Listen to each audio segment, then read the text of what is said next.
Carmen Sanchez is an acid attack survivor. The assault she suffered 9 years ago at the hands of a former partner left scars on 70% of her body. This attack left me in the hospital for 8 months. It affected half of my face, my neck, my chest, my arms and legs were completely damaged. After some 64 reconstructive surgeries, Carmen says the trauma never fully goes away. And part of that has to do with the fact her attacker was never arrested. Activists say that in many cases, attacks like these go unpunished. As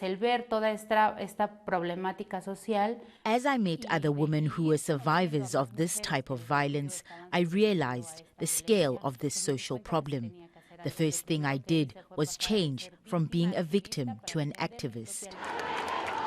Protests calling on the Mexican government to do more to curb violence against women have intensified in recent years. While attacks on women using acid have also been documented in other parts of Latin America, activists say the problem here in Mexico is especially bad.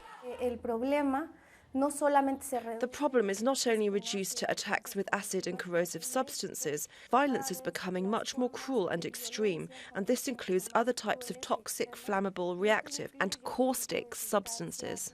Women's rights advocates argue that this form of extreme violence is partly rooted in bad policy, given that authorities in Mexico treat acid attacks the same way as any other form of assault. One thing activists are pushing for is passage of a bill currently in the Mexican Congress which seeks to reclassify acid attacks as a distinct crime, equivalent to attempted murder. If passed, the new law would increase the punishment for attacks using acid or other corrosive chemicals with up to 12 years in prison. This is one of many steps necessary towards creating an integrated policy that will restore some of the rights that have been taken away from survivors of this type of violence. Though Mexico's government does not keep an official count of acid attacks, women's rights activists have documented at least 34 over the last 20 years. But many believe the number of victims to be far higher.